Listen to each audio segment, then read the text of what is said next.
Welcome to the Operation Game Night podcast. We're back and we're better than ever. I'm your host, Travis Smith. Joining me, as always, my co-host, Clayton Gable. Clay, how you doing?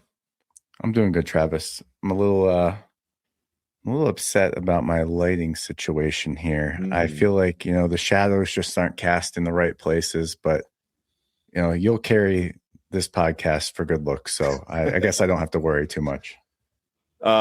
Well, the last time we recorded was the first time I had ever tried out my new setup in my new place.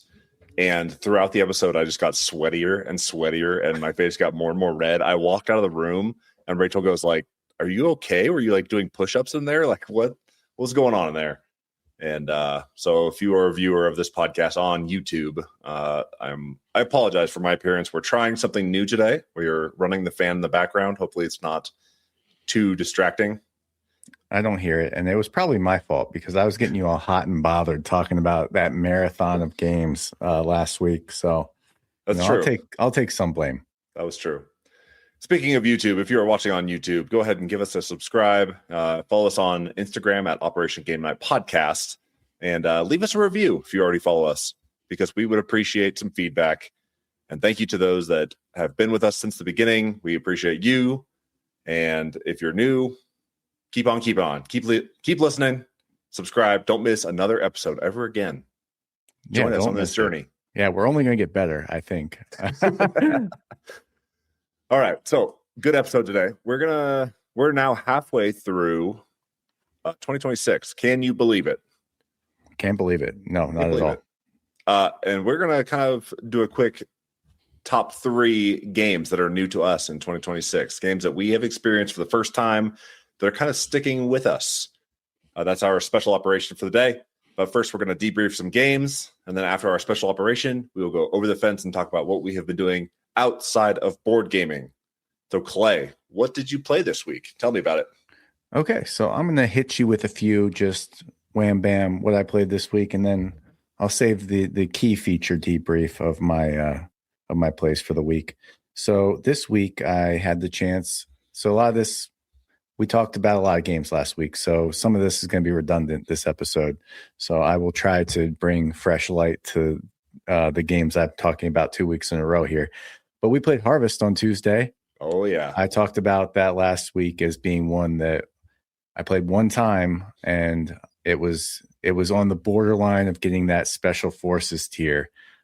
Played it again, just 2 players. So the time before I played it with 3. Okay. So this time we played it 2 players, and 2 players introduces, a typical bot player that just blocking. Yeah, spot blocking, which was fairly easy to integrate into the game. I don't have any complaints about that. And it moved along quite nicely at 2. I think we were able to knock out a game of Harvest in 45 minutes with the 2 of us. And okay. I did explore some new strategies. I think I said last time that I felt like I had just been gearing up for one giant harvest turn the whole game. I wasn't turning over my crop fields very often. So I made a point to this game, try and do that a little more frequently. So I think the first round I even harvested a little bit. It did not pan out. Mary spanked me handedly in Harvest, but again, I really enjoyed my second play of Harvest. Just getting into that rhythmic flow of planting, tending, harvesting, and the different player powers do add a nice little touch. They're asymmetric enough to just give you something to consider leaning into a little bit. I think this last time I had the one that made it, I think you can build buildings for free. Oh yeah. Which was nice. So yeah, we'll keep coming back to Harvest because Mary likes it too. So that makes it an instant win for me. Well, I'm the wrong person to ask about that game because I don't think I've ever won. I love it and I love playing it, and I have played a bunch of that game online on BGA, but I don't think I've won a single game. In fact, after we talked about it last week, I was like, man, I'm itching to play some Harvest now. So I booted it up on BGA. Played against 2 other people. I think it was a 3-player game.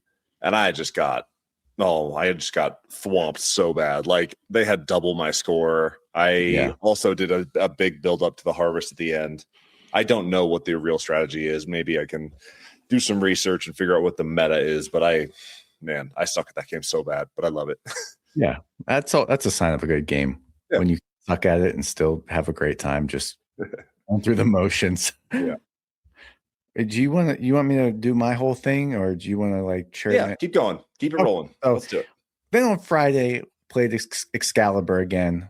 This is that Roxley game. It's just like you have a bunch of chips. I guess it could have been cards, but it's chips.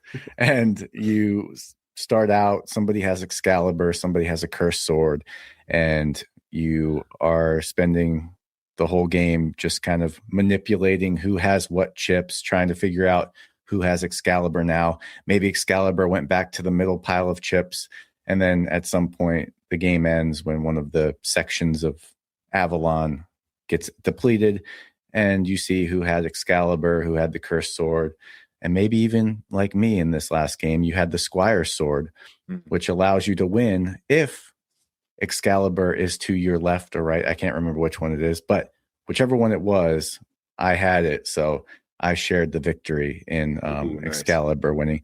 Yeah, I just really like this for a 20-minute game.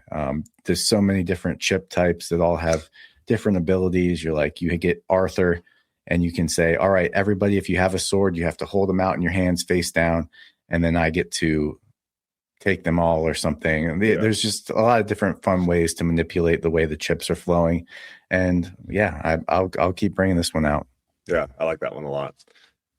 Next up, we have, what did I play next, Travis? I think next was Pick a Pepper.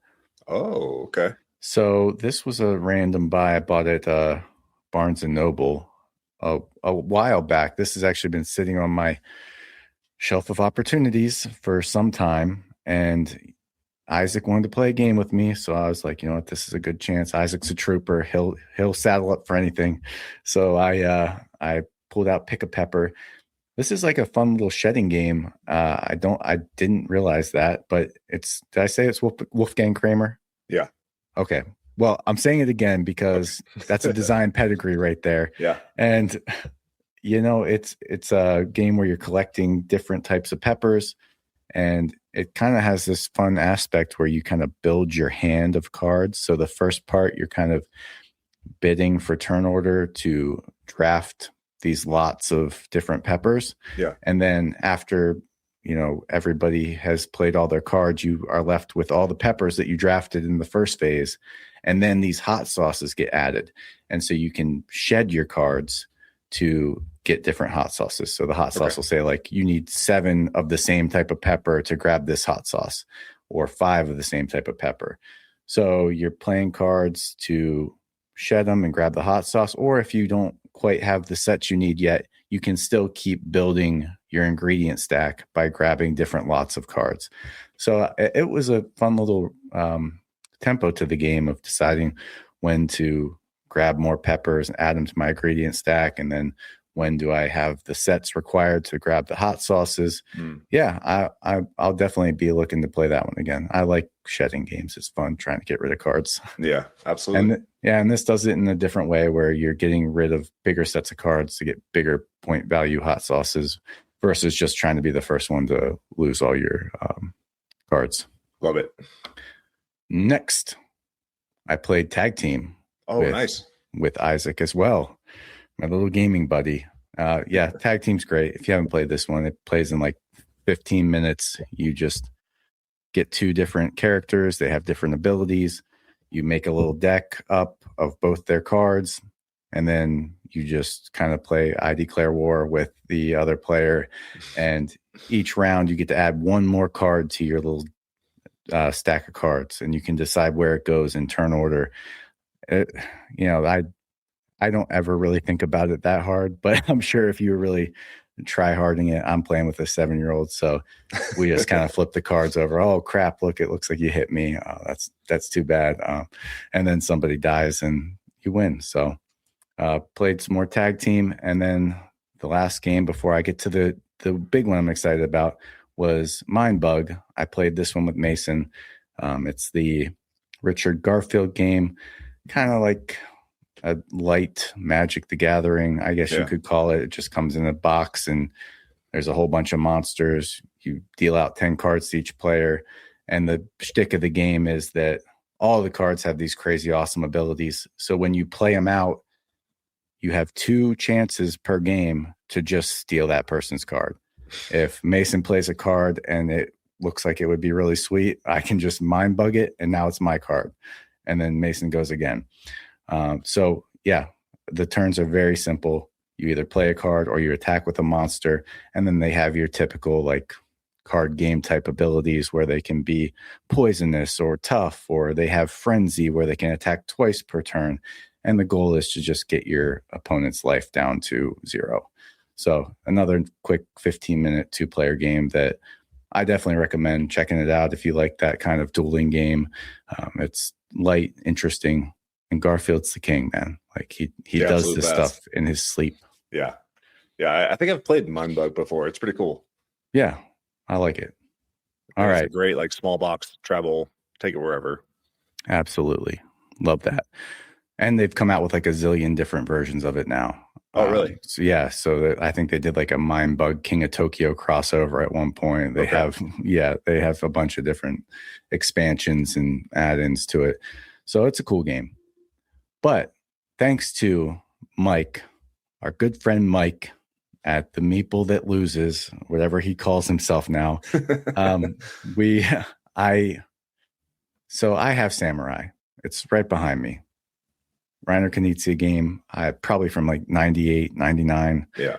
I could have looked it up if I was a better journalist, but I didn't. So Samurai was a game I bought. Man, I just saw it used at Petrie's, and I got it because it had Knizia's name on the box. Played it once, thought it was cool. I really enjoyed it, but it just hasn't got played since that one time a few years ago. And I think, people are a little intimidated by that box. It kind of looks like a whole thing, It's got whatever a Japanese warrior is called. They're on there looking like they want to take things over. Whatever they're called. Yeah. If only they were called Samurai. Dude. Oh my God. Incredible. Wow. Sorry. Wow. Like and follow, please. Yeah. That was too easy. Dang. Okay, so it's got this mean mugging samurai on the box. People think it's a more weighty game than it is, I think. So I tried to push it on people for a while. You'd pull out it and people were like, nah. But I kept it around because it's Knizia, and it, like, this copy, it was going for like $200 for this old school like samurai version from back in the day. And it's awesome. It's got like these, I don't know what they're made of, but they're really feel goody pieces that you're trying to get. But yeah, the Meeple That Loses, he tells me, have you seen this new Knizia game, Hanami? And I said, yeah, Mike, it's just samurai. I don't need that because I already have samurai.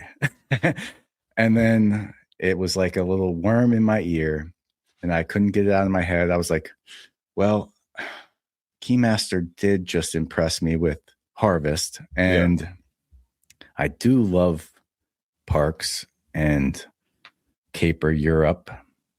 So maybe Keymaster did something cool with Samurai. Maybe I should check this out. And I was like, you know what? I did all this justifying to myself, because why would I buy the exact same game again? And I was like, if you haven't seen Hanami, Travis, maybe you can pull it up. But it is a beautiful looking box. It's got this flower on it. I was like, you know what? The people I play games with now, they would play this because of the way it looks. It's just a beautiful pink box. And so I bought it. I bought the deluxe edition. It came, and Mary and I played this sucker just last night. And let me tell you, it did not disappoint in any way. The production, let's just start there because that's the only real difference, is top of the line. I mean, I just felt from the box cover to every component I touched was all so harmoniously integrated. Like, it just felt like you were in this aesthetic that I just loved. It was beautiful. The deluxe version, which I think goes for $70, has like wooden hexes that you're putting out, and those felt great. And then it has these big chunky wooden celebration tokens that you're trying to collect. So I don't even know what the theme is here, honestly. I swear, like, I know in Samurai you were like, whatever those warriors are, trying to take over villages or paddy fields or something. But in this game, they've said something about there being parks, and you're like trying to experience the parks in some type of way. And there's lanterns and sticky rice and whatever the other thing is, flowers of some sort. So yeah, the theme has kind of been lost on me, but it doesn't matter because the aesthetic is so good. In this game and in Samurai, basically what you're doing is you have these tiles that are yours. They're in your color, and they have different symbols on that relate to these different victory point tokens. So the flowers, the sticky rice, and the lanterns. And there's scattered across this map that you're playing on, there's different parks that have maybe 1, 2, or 3 of these. They're called celebration tokens. So I'm going to say that there's celebration tokens spread across the map, and you're placing your tiles out adjacent to these celebration tokens. And when a park is completely surrounded by tiles, yours and somebody else's, you score it. And whoever had the highest strength of that type of symbol around it gets that celebration token. They put it behind their screen. At the end of the game, so there's basically only 3 points in the game. There's 3 different celebration token types. And at the end, if you have the most of a single type, you get like the big chunky point that says, I was the Lantern King. I get the Lantern King point. Same with the flower and the sticky rice. So yeah, all that sounds pretty simple, but there's, tiles that are wild. So you put them, they contribute to all 3 types of celebration tokens. You have these fast tiles that have like whatever those fast trains in Japan are called. Travis, you probably know. You're muted, but I will assume you said the correct bullet trains. Bullet train. Yes, they have the bullet train symbol on. And if you have the bullet train tiles, instead of just placing 1 tile per turn, you can place as many bullet trains. So you might be able to completely surround something in 1 turn if you get enough of those behind your screen. And then you have boat tiles that can actually go outside the landmass, and they can contribute to like the majority scoring if you have it adjacent to something. So again, like Knizia does, it is super simple gameplay. On your turn, you play a tile, and then you draw back up to 5. Like that. That's pretty much it, with the exception of dealing with some of the special tile actions. But it's really not that much. And honestly, at 2 players, this felt a lot like Iliad. Okay. Instead of waiting for a column or row to be finished to score, you wait for something to be surrounded and then you score it. And just like in Iliad, you had ones that were worth 5, you had ones that were worth 4. So everybody has like a lantern tile that's worth 4, and one that's worth 1, and one that's worth 2. And so, you're trying to figure out where you want to put those in different park areas. Like, oh man, it's so good. I can't wait to play this again. That's great. It sounds like it almost shares a little bit of DNA with like Rebirth. Or is that just the tile placement that's giving me those vibes? I mean, I could see that, a lot of Knizia games have a similar DNA that runs through it, right? Like it's kind of similar to your castle majority concepts and in Rebirth. But yeah, I mean, with this production, I hope this game reaches a ton of people, because I think it's another example of Knizia at its best. Absolutely. That sounds awesome. I want to give that a shot. Yeah. Keymaster did not disappoint. They're kind of a sleeper. Like, nobody throws out Keymaster and then talk about some of the best productions, but they always put so much love into the games that they do put out. And it's not like a ton. It's not like every month or whatever, like all play. But man, they just like slow drip awesome games. Isn't Harvest also Keymaster? Yeah, that's what I was saying. Yeah, that's what I mean. I'm like, they do not have a huge catalog, but what they do, they do good. They do good. How dare you say do on a podcast? But well, is that the last game you had?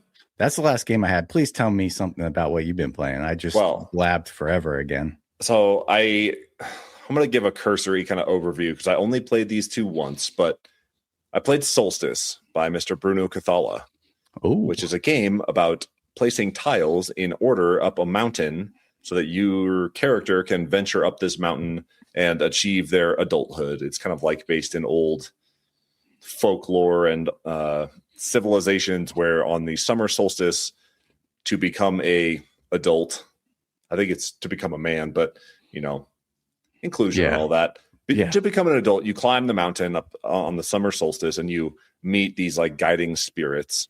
And so you're placing tiles that form this mountain to work your way up, earning stars by meeting spirits and lighting campfires along the way. So you and the person that you're playing with are kind of building this mountain together, and you're trying to create the path that ends up with the most amount of stars, which are the point at the end of the game. I don't want to like get super deep into it because I have only played it once, and I want to like play it a couple more times. Maybe I'll do like more of a deep dive into actual decisions that you're making. But that one's pretty cool. And Bruno Cathala is always a special designer that I appreciate. Yeah, it's fun having those people. Like once you've been around long enough that you just like you see their name on a box and you're like, the hell with it. I'll try it. Yeah, it's crazy. And to be fair, I did not buy this one at a local game store. I bought it on Amazon Prime Day. I know, I did it. But for some reason, Amazon was like, hey, you're a nerd. Here's a board game that you might like that's on sale. And it was like, I think I got it for like less than $10 or something. And it's a 2025 release. Dang. Yeah, it's pretty new. And it's a small box Bruno Cathala tile laying game, which is pretty cool. Okay. Yeah. So maybe I'll play it a couple more times and get back to you on actual thoughts. But played that one.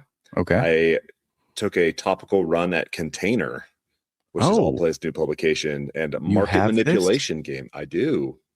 Wow. And man, that is like logistics and market manipulation, the board game. You are building factories and warehouses and ports, and you are shipping containers from your factories and ports to other destinations. And you have a couple of ships, and every time you want to move the ship, it needs to go out to sea and then to port. So it takes like 2 turns to get it where it's going. You have like a central bank that you can do deals with and like exchange goods. And you have a container island where you kind of store containers for in-game storing. There's a lot going on. I am not going to do it justice here, but I gave it a shot. It's crazy. Maybe I'll come back to that one later because it's like you can just do the logistics itself is kind of like what's that like Egypt game where you're sailing the ships to the different ports, you're stacking the blocks up? Imhotep. I was going to say Amun Ra, but Imhotep. Yeah. It's kind of like that. It feels a little like that. But the blocks that you're loading on are containers created by the other players, and you cannot buy and ship your own containers. There's a whole thing going on, man. There's like money changing hands all over the place. It's crazy. I'm going to come back to it. I know it's like number 8 on the hotness right now, and I don't want to miss the window, but I also want to do it justice because there's a lot going on in this game, and I think it's pretty cool. It's currently sitting at like 8.0 on BGG for a rating. Yeah. It says the weight is 3. I think once you get the handle on how the money flows around the table and how the shipping works, I think it becomes a lot easier to navigate, but I'm not there right now. I just kind of gave it a cursory run, and I want to come back to that one for sure. But the game that I do want to talk about is dnup, also called dnup by our friends at the Decision Space podcast. Oh yeah. So dnup is designed by Kagino. Yep. Does that ring a bell? That rings a bell. They designed Scout. They did design. He designed Scout. And this game is a iteration on Scout, and I will credit the Decision Space podcast for giving me some of the verbiage for this rundown, because they did a great breakdown of how we got to this game and some of the decisions that you make in this game, which is freaking phenomenal. Those guys are awesome. Thank you. They're so good. Thank you for being our friends. We love you. Yeah. But their words are amazing. They put language to board games in a way that I could only ever dream of. Yeah, and they never fail. So this is a new game by the designer of Scout, and it's very similar to Scout in that it is a card shedding game, and you have cards that are taken into your hand that have 2 values on them, much like Scout, where you can flip the cards. You cannot rearrange your hand, much like Scout, but you're trying to shed all the cards in your hand as fast as possible. The mechanic for doing that is playing a single, a double, a triple, a quadruple, sextuple. Like, you're just trying to put sets down and make those sets last long enough to work around the table and back to you. If I place 2 2s on the table, that's great. I got them out of my hand. Somebody places a 3, like 2 3s next, like a set of 3s. Those 2s that I played previously come back to my hand because my hand was beat. But when they come back to my hand, they flip over and they are now worth the opposite value, like their secondary value that was on the card. So that's pretty cool. That's kind of like a little bit like Fruit Fight, a little bit like Scout. The cool thing about this game is that if somebody has 4 8s out there, they are only playing against the quadruple sets. So I can, if I have a single card and nobody else has singles out there, I can play that single card, and like, you have this freedom of action to put those cards down. You just hope that nobody plays something better by the time it comes back around to you, or you take that card back into your hand.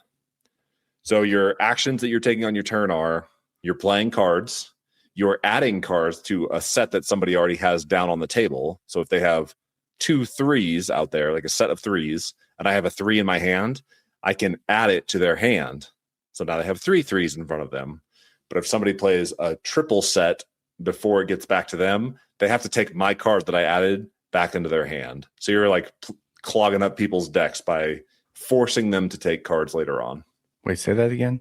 You can add your own cards to somebody else's played set? Yes. So like, let's say I have a 3 that's left in my hand, and somebody has a set of 2 3s out there, and I don't know, a bunch of other cards, whatever. Let's say that there's another single that's better than the 3 that I have, and I cannot play that 3 to beat the 8, the 10, whatever it is. Yeah. I can take that 3 and I can add it to the set of 3s that somebody else has in front of them. So now they have 3 3s instead of 2 3s. Now, if somebody beats that triple set, like if somebody plays a set of 3 5s or whatever, the person that played the 3s, including my 3 that I added, has to take that whole set back into their hands. Okay, here's probably a overly in the weeds rules question, but it just came to my mind. So could you still do that maneuver of adding your 3 to the 2 3s if there was already a triple out there that was better than 3 3s? No, you cannot. So it has to like be the best one out there at the moment that you add it to a hand. Okay, that's beautiful. So you're playing cards, you're adding cards to somebody else's. You are taking cards, like picking cards up that are already out there, but you have to flip them over to their secondary value. Or the last but not least, you can't do anything else. You can flip your entire hand over and play your secondary values. And it's a card shedding game. It's like, I would love to know what the weight on Scout is. I honestly don't know off the top of my head, but this is rocking a weight of 1.44. And I think it's like just one step simpler than Scout, because Scout has like the whole timing of like Scout and Show. You're playing runs, you're playing sets, you're playing a bunch of different types of hands. Yeah. This one is very simple in that it's just sets that you're playing and not runs like you would see in Scout. Yeah, I do like when it's just sets. Yeah. That for whatever reason, and Paul, God bless his soul, he gave us a good way to remember it on the Decision Space episode. But for whatever reason, it always is like, what does a run beat a set? Like, which one? But yeah, I think this is definitely, I would say Scout's probably closer to a 2 on the weight, but no, this sounds sweet. Yeah, it's great. I would probably recommend this to anybody that likes these types of card shedding games. And on the Decision Space podcast, I think they said that like if this one would have come out first, Scout would not have like blown up the same way it did. And I tend to agree with that. I also think that Scout came out in a moment that like shocked kind of everyone about how popular it got and how big it blew up overnight. Yeah. Like that, everyone had played Scout that year. It was crazy. This game, now that people have tried this kind of formula before, it doesn't seem as novel, but man, I freaking love this game. I think it's so cool. I have played probably 15 games. It's on BGA. If you want to try it out, we should get a game going because it's excellent. I think you'll love it. Even on BGA, the implementation is great. So who have you been playing games with, by the way? Rachel? Yeah. Just old Rachel. Yeah. Is that okay? So it plays. So yeah, I was just curious, like I wouldn't think it's best at 2, but it's not. It's not the best at 2. This one is way better when you can put a little pressure on, because when you play it 2 players, it feels like a very like tit for tat shedding game.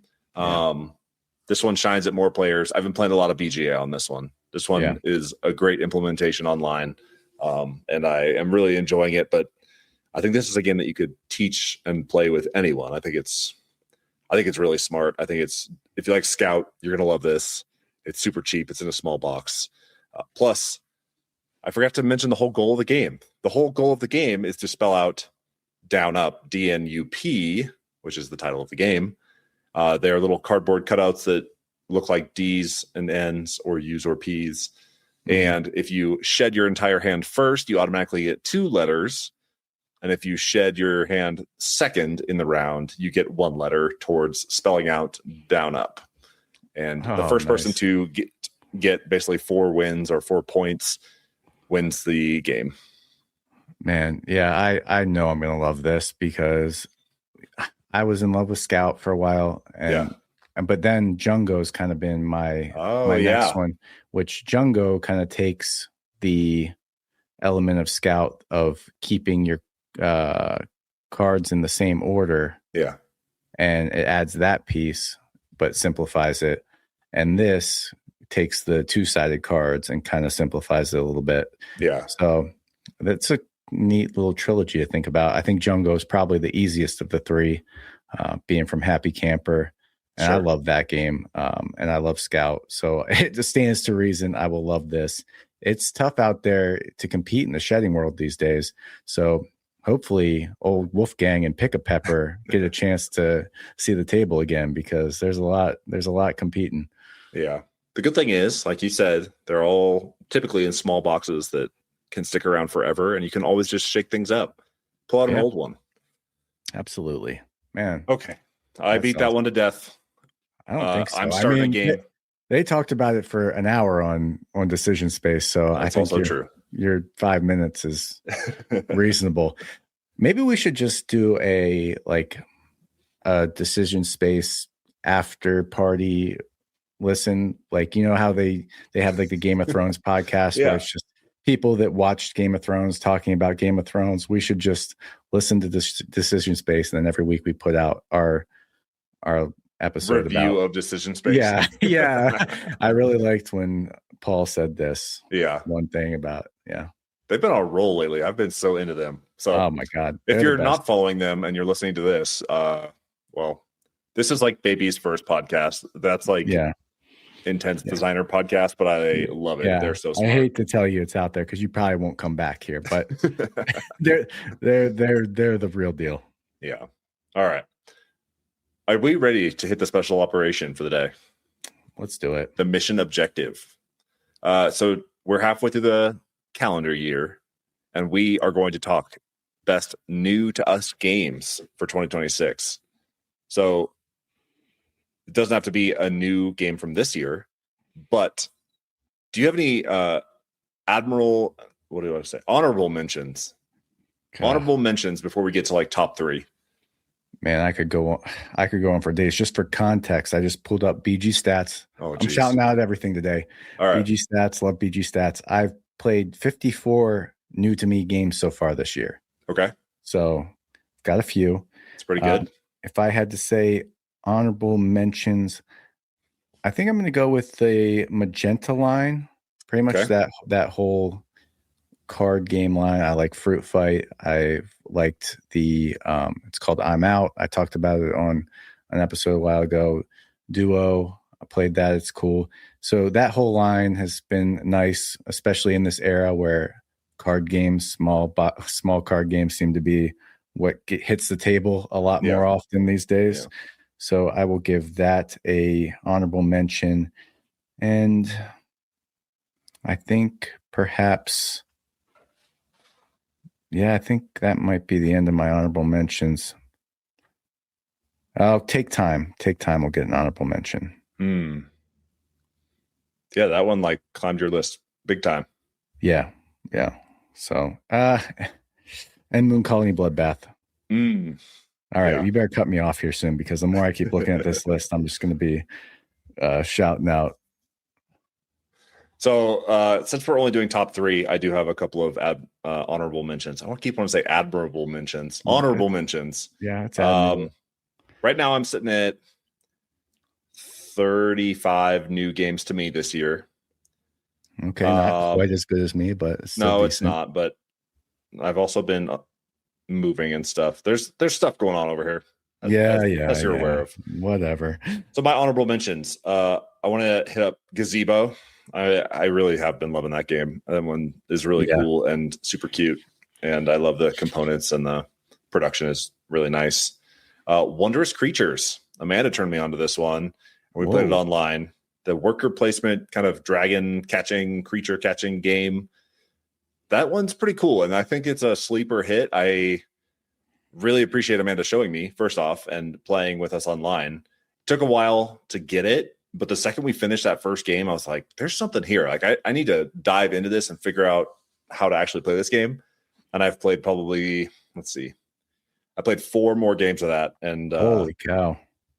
Yeah, that one's kind of sticking with me a little bit. I like the worker placement, that it's not like singular spots, like the angles of everything matters. So there's a little bit of a spatial puzzle there.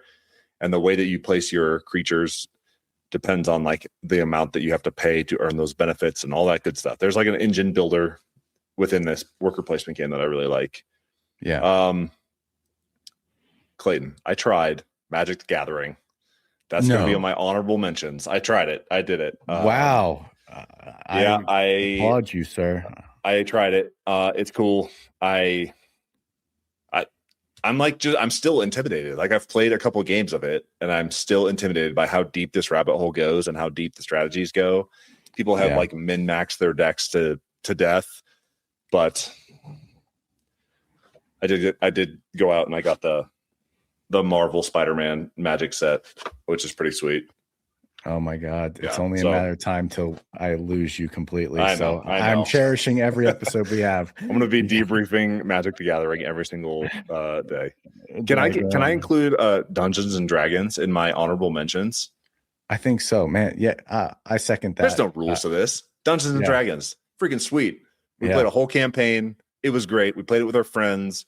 Your brother-in-law, yes, was our DM, and he was great. Man, what a cool experience to run through our very first Dungeons and Dragons campaign together. Yeah, no, that was awesome. Honorable mention for me too. Yes, it was so fun. I love it. I could go on and on. Oh man, I don't even know. I got another honorable mention. Yeah, hit me. You look, Gachapon trick. Okay. Yeah. Yes, that cute little trick taker with the little coin slot in the box. I think it's so interesting how they incorporated set collection into that trick taking game. I have a blast with that, and the art and production only make it all the more fun to pull out for your trick taking buddies. Next is Crits and Tricks. Really Okay. enjoying that one. I like the Dungeons and Dragons flavor on a trick taking game. Use of dice to like change the value on the cards that you're playing. The suits are Dungeons and Dragons classes, and you're changing up your strategy and playing effects that kind of change the way that you play that hand with their special abilities. I really like crits and tricks. I got another honorable mention. Please. Because as I'm looking at my list here, I'm realizing that there's more than 3. So I'm gonna have to let go of some that I thought were top 3. Okay. And Cozy Stickerville. Cozy Stickerville was one that shined bright, and it might have got top 3 if my children hadn't abandoned me. We rallied through like the first 6 chapters of this like 10 chapter campaign, and then it started getting hard to get them back. They're like, I don't want to play that. I don't want to play that. I was still loving it. I was like, hey, come on, guys, let's play. And eventually I coerced them enough over a couple months to get to like chapter 8. So, and that's like 3 months ago when we finished chapter 8, and I haven't gotten to play the final 2 chapters. So the fact that it fell off for them kind of leaves me a little sour, because I was enjoying it, and the thought of hopping back in now after being away from it for so long, like this is honestly a game you could finish in a weekend if you wanted to. Yeah. So to go this long without playing it, it's like it's kind of fallen from glory, but it was a great ride while we were hot and heavy with it. Yeah, that's a shame. Yeah. Okay, are we ready to do top 3? I think so. Something's also, I'm going to put down up on my honorable mentions, not admirable mentions, honorable mentions, because I am really freaking loving that game. Yeah. And it's new to me. Yeah, that's great. Okay. Hit me with your number 3. I'm going to go with Layers. Okay. Yep. Layers was in the top spot last week. Special Forces, I have very much enjoyed opening everything in the Adventures pack, and I enjoy the gameplay. It is Battleship done right. Not long ago, I had to get on Gamesy Moss Pod and talk about why Battleship was the worst, and and I meant every word of it. I do not like Battleship at all, but this is so much more fun. Building your dungeon and setting monsters out, setting your traps, trying to create some interesting puzzle for them to navigate on their way through, and then deciding how you want to traverse through their dungeon and which turn to take. And just every turn you don't really know what's around the corner, and the things that get added throughout the expansions just make it all the more interesting. So Layers is definitely a top 3 game so far this year for me. Love it. Yeah. My number 3 is Small Fjords. Oh, now there's not a ton going on in this game, but I really enjoyed it. I think it's got all the right type of flavor of through the desert and Blue Lagoon, and that style of game where you're building routes through terrain, but you are basically placing tiles out to build a small fjord. And then you go about placing your huts as you place these different land tiles. You make this beautiful little island, and then it's a fjord, not an island, but you're making a fjord. And then the next round, when you turn it around, you're placing kind of routes to connect the different areas and score some points. Really, really enjoying that one. I think that one will travel with me for a long time because it's a small box game with a lot going on. I saw somebody else playing it online. It might have been Tiff. And I'm glad to see that this game is getting played by others because it's such a nice design. That's awesome. Yeah, you've talked about this plenty, so I think it's high time I give it a good look, and maybe consider picking it up for myself. There's a trilogy of small box games, and I literally just got through Small Fjords, and I didn't even try the other 2 because we just played that the whole time. Dang. Yeah. Wow. Okay, this is tough. I think I botched this whole list, so I'm gonna have a lot of redactions after this. Number 2 I'm going with Harvest. Nice. Talked about it up front. This just came to me in the past month, and I am very impressed. I've been falling out of love with any Euro-y type games, and this made me feel like maybe there is a part of my soul that can still do this. So thank you, Keymaster and Harvest, for making farming cool again. Making farming cool again. Yeah, love it. That's right. What's your number 2? My number 2 is Regicide Legacy. Ooh.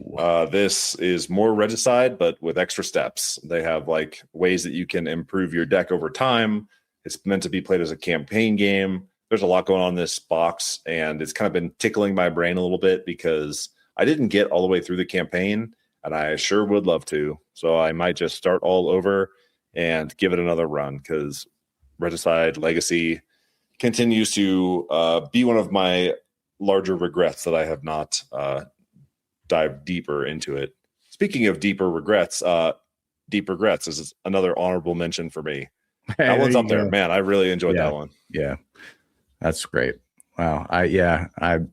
Regicide's so cool. I can only imagine what cool features they add in a legacy version of it. So yeah, it's kind of a shame that it's a little expensive. Like they might have overproduced, but man, there's a lot in that box. Yeah, that's cool. All right, my number 1 is Gazebo by Reiner. Knizia. It is my most played new to me game this year. I've got 10 plays of that. Mary is always down to play Gazebo, and I'm really good at it. You know, I make the best nooks, and I claim all the patios, and I love when games don't have points. Yeah. And this game is just like, get your freaking little gazebos out there. Get them out there. Get them out there. You do it first, you win. And the dominoes feel nice. You have the upgraded dominoes. Yeah. I do. Yeah, they feel nice. I hate the freaking cloth mat, but I will tolerate it because it is such a good design by Reiner Knizia. And I think, did Nick at Bitewing Games say that like this is the game like Knizia was most pumped about in recent years? Like it might be. Yeah, I think he said this is like one of his favorite designs that he made. So it's cool. It lives up to it. And I didn't have it last week in my tier ranking in Special Forces because that was just like my excitement level about the game at the moment. Yeah. But this is tried and true now after 10 plays over the course of pretty much since January. And it has not fallen in my esteem at all. So Gazebo gets the number 1 spot. That one's awesome. My number 1, I went from like kind of lightest to heaviest. My number 1 is Old King's Crown. This game is like, has been such a brain worm for me. Like I have been thinking about this game since I tried it. I don't know. It was probably January that I tried it. There's so much going on in this game with the auctions and the bluffing and the even the solo mode that has the automaton that lies to you and stuff. Like there's some seriously cool stuff going on in this game, and I'm not going to do it justice in this brief little like ranking. Yeah, but that game is so freaking cool, and like the variable player powers and the you know, your home base that you can upgrade, and you're upgrading your character and the different things that they can do, and like, man, Old King's Crown is freaking sweet. And I love a game that keeps time by the seasons. And man, I think about that game a lot, and I keep seeing people playing it online. And every time I do, I'm like, man, I gotta pull that game out because it's so good. Listen, I had a chance to FaceTime with the big guy. What? Yesterday, his wife was up here, and he called. So I took the big guy being Jared. For those that are listening. Yes, our long lost tripod. He said that he seems serious about coming to PAX East. So if you can make it happen, Travis, I think we have a chance. If the three of us could sit down and maybe we get, a Mike or a Tiff or somebody to fill out our old King's Crown table, I think that could be a pivotal gaming experience for me. That would be incredible. To cap off 2026. Incredible. Yeah. And what a way to capstone. Yeah. What a way to capstone the year and ring in 2027. Yeah. Dang. Oh, man. Get me all fired up here. I'm fired up that you talked to Jared. I'm fired up. Yeah. Go to PAX East. Yeah. Yeah. Let's figure that out. Let's make it happen. Okay. Well, now I got to do a couple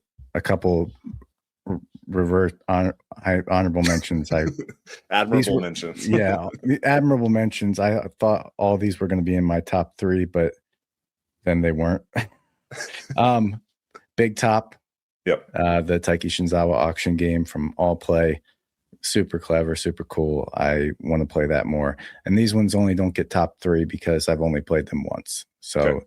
the other ones I played more than once, so I feel confident. But Big Top and Hanami, which I just spoke about today, are 2 that I think, given more plays, could have reached into the top 3. Okay. So there you go. Man, I really want to play Hanami now. That sounds excellent. It's so good. Especially hearing that it's good at 2 players. Like, that has a high likelihood of getting played around here if it's good at 2 players. And we played it at 2 players in maybe 30 minutes. It almost was quicker than Gazebo. Excellent. I yes. love that. Yes. I highly encourage you to get it. Rachel will see that beautiful cover and she'll be like, this is great. And Reiner Knizia, the one designer that she actually knows. Does she like Knizia? Like, is that a selling point for her? I think she'll like put a little extra like emphasis on it, or a little. Yeah. She'll put a little weight behind her judgment when making her verdict whether or not she likes a game. And I think it tips the scales just a bit if it's Reiner Knizia, but I don't think she's going all in. That's good. Okay, fair enough. Fair enough. Okay, you ready to go over the fence? Let's go over. Talk to me about what you've been doing outside of board gaming and outside of talking to Jared, because I'm going to get jealous. I'm sorry. I didn't want to have to tell you about that, but I did want to emphasize the importance of us getting to PAX East. Yeah. So outside of board gaming, I did support my brother-in-law. That's always good. It was probably a lot darker in here. He helped me. He's an electrician. And when I say helped me, he did. And I was there. He put in some recessed lighting in here. So now it's not just reliant on a tiny little corner lamp and my stupid ring light. But yeah, that's why I'm all wound up about lighting. This added a new dynamic with the overhead lights in now. But man, I learned so much from people that are good at doing things, because he was just in here drilling holes in the roof and, rewiring switches and running new wire from to to fro. And I was like, can I get you your tape measure? What do you need? And it was fun. He knocked it all out in like 2 hours. He's a freaking rock star. So yeah, I got light in here and I need to, figure out how to deal with that as a podcaster, but that was exciting. Another exciting thing. So I started watching a new show last night called Hacks. Hacks with an S? Hacks. It's on HBO. Yes. Adri recommended this, and it's good so far. It's kind of about this old timer comedian who has a show in Vegas, and then this like, I don't know, kind of our age group girl that was a writer, and she gets canceled and she can't find work. Mm-hmm. So she gets kind of assigned to be this older comedian star's writer. And it's just kind of dealing with their relationship. I've only seen 2 episodes, but I'm intrigued. I want to keep watching it. And I started watching that Love Story show it's on Hulu, I think. It's about John F. Kennedy Jr. And Bissett or whatever her name is. Yeah. That's gonna be sad. Spoilers. Yeah, I know. I know. Yeah. It's kind of tough to watch knowing how it all unfolds. But yeah, so that's what I've been into. What about you? Well, speaking of knowing how it all unfolds, House of Dragon is back, baby. Oh, I've been watching that too. Oh, nope. This is my time. It's Yes, so good. All right, go ahead. The first couple episodes seemed like they probably could have been tacked on to the end of the last season. Yeah. But man, lots happening this season, and it just gets better and better. New episode tonight, right after we record. Can't wait to watch it. Ooh. I'm all in on House of Dragon. Once again, it's planned for 5 seasons. Did you know that? Is this 3? This is 3. Wow, they got so much to 5 do. seasons. You can really let this thing breathe. Yeah, I mean, yeah, they're certainly doing that. That's for sure. And the book is like, I don't know. It's a long book, but it's not 5 seasons worth of books. So I'm curious to know what they do. So you've read the book? I have. It's called Fire and Blood.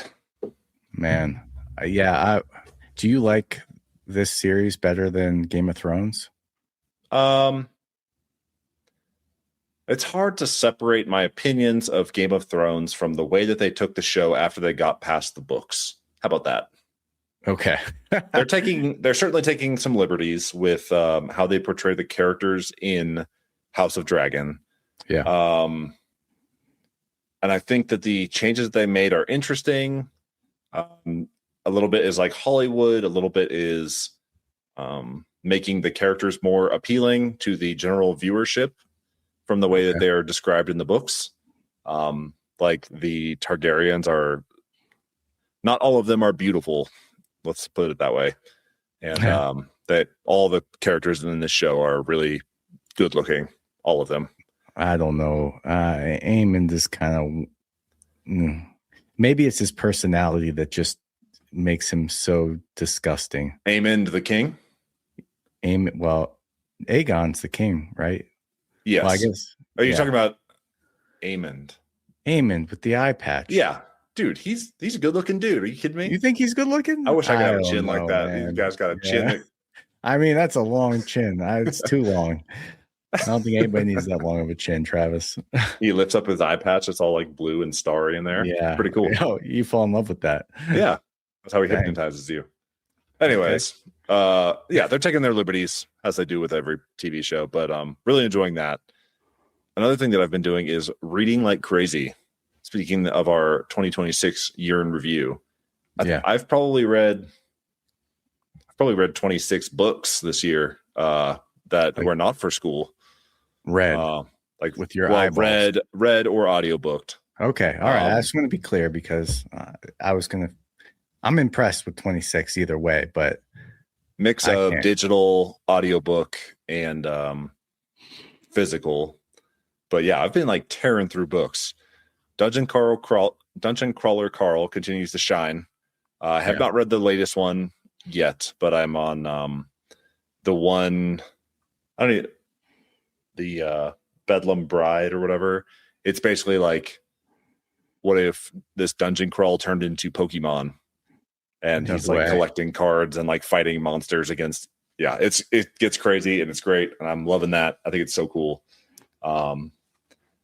And right now, my long read for the moment is Lonesome Dove. And Lonesome Dove is a book by Larry McMurtry. And it's about a group of cowboys that take a head of like 1,000 head of cattle from Texas up to Montana. And this book is long, man. It's freaking long. I'm doing a mix of reading it and audiobook, which you can do. Like Kindle and Audible talk to each other. So if I listen to it, I can pick right back up and read it on a Kindle, and then vice versa. I can switch back and it'll be right where I left off audiobook wise, which is really cool. That's awesome. Kind of working through it at my leisure, but I got the kind of wild hair to revisit the Lonesome Dove TV show, which came out like in the 90s and it won a bunch of awards. And I thought I was pretty far in the book. I'm like on chapter 40 maybe. And the very first episode of the show, it like caught up to where I'm at in the book. Whoa. So yeah, that's crazy. So I thought I was going to take a break and kind of catch up with the show to where I was at in the book. It took all of one episode, and so I might have to take a break from the show and continue reading the book. But it's really great. I love it. It's so good. Yeah. Working my way through that one. And then alternately, that's my kind of pleasure book. I'm also reading 1776, which is a kind of study of the, American independence from Britain. And that is very dry, but it's well written and well researched. And that's by McCullough. I can't remember what his first name. David McCullough. Yeah, he won the Pulitzer Prize for this book, so it's pretty good. It's well researched. Enjoying that one, and then afterwards, my kind of second long read for the year. I might delay this one a bit, but to close out 2026, I want to finish "We the People" by Jill Poehler. Give me a sec. I gotta make sure I don't screw this up. You make me feel like a freaking Neanderthal. Why? Because I don't read smart books like that. We the People by Jill Lepore, Lepore. It is also a very long book, but it's about the U.S. Constitution, how it came to be, how it was written, and why it is so difficult to change in today's day and age. So, that's going to be my America 250 read. That and 1776. Are you going to pursue a career in politics after your time in the military? Why are you brushing up on the Constitution? And so 250 years ago, Clayton, America declared independence from Britain. I remember. Many people buy the T-shirt from Target, and I don't want to do that. I'd like to read some books about how that came to be. You do the homework. You know what I did to celebrate? You held a sparkler. No. I watched Hamilton. Hell yeah. Okay. That's right. That's patriotic. Yes, that's as patriotic as I got. I was like, you know what? That's the most I know about the Revolutionary War. So speaking of patriots and American history, are you watching Larry David's new show on HBO? I didn't even know there was one. It's like Life, Larry, and the Pursuit of Happiness or something. Wow. There's 2 episodes right now. The end of the second episode is so funny. I was cracking up. I think you'll get a kick out of it. It's just Larry David being himself through history, basically. That's awesome. I will definitely. That's your homework this week. Okay. Watch those episodes, and then the new one that comes out on Tuesdays, I think. And then we got to catch up and talk about it. I'll report back next week. And you know what? You just reminded me about Dungeon Crawler Carl. Okay. Because now I have about a 50-minute commute each way. Okay. Whereas before I only had a 5-minute commute to work. So I think it's about high time I pick back up Dungeon Crawler Carl in my audiobook. I was maybe 5 or 6 hours in. Yeah. So I think I'm going to do that too. Those audiobooks are so good. Jeff Hayes is a freaking magician, man. If you listen to it, you would be convinced that there's 7 different people in the room at once, all talking to one another. But Jeff Hayes does every single voice. Wait, he does? He does every single voice. It's incredible. He does Princess Donut or whatever her name is. He does Princess Donut. He does Zev. He does all those people. You're probably not to Zev yet, but no. He does Mordecai. He does every single character. Wow. It's incredible. That's crazy. Okay. You should watch a video of him doing the voices and changing rapidly. It's pretty incredible. That man, you were on the wave of Dungeon Crawler Carl, the front wave of it, because you talked about it, and then the next thing I knew, it's Barnes and Noble. I go in there's a whole Dungeon Crawler Carl fan section. I never even heard of this thing before. Yeah. Here's a cool thing that I learned about Dungeon Crawler Carl. The whole series, when you go to Barnes and Noble, it all has very bright, vibrant colors on the book sleeves. Yeah. Book jackets. When you line them up on a shelf and you put a black light on them, they all shine very brightly, except for the one where he gets a secret notebook that he's not allowed to tell anybody about. It's kind of like Chamber of Secrets. He has a book that's secret that only he needs to know about. Yeah. That is the only book jacket that does not light up under blacklight. Interesting. Okay. But lots of Dungeon Crawler Carl to come. They have a new TV show with Amazon, I think. We'll see. And then they have a new Unstoppable dungeon crawler board game. John DeClaire. Yeah, I'm gonna play some Unstoppable. I have Unstoppable. I opened the box and unpacked it, and then had to pack it back up again. But I'm gonna play some of that. I'm gonna report back. I'm gonna do that. You do that. You've been watching World Cup? Okay. All right. I'm sorry. The most soccer I can watch is in Ted Lasso. That's here's the World Cup moment or minute for the podcast. Last night, Switzerland played Argentina. Everyone in the stands, like 20,000 people, all wearing Messi jerseys. They are all cheering for Argentina. Swiss player gets a yellow card early on because they are playing aggressive ball. Then later on, yellow card is given to an Argentinian player because the same player that got the yellow card earlier for Switzerland kind of flopped, like majorly flopped. Yeah. The rule is when you take a yellow card away, like you do a review or whatever, you take that yellow card away, it automatically transfers to the other person involved in the altercation. So now this Swiss player ends up with 2 yellow cards, resulting in a red card. They're playing man down for like the last half hour of regular time. Then they play a full half hour of extra time, and they held on to till the very end before the wheels fell off.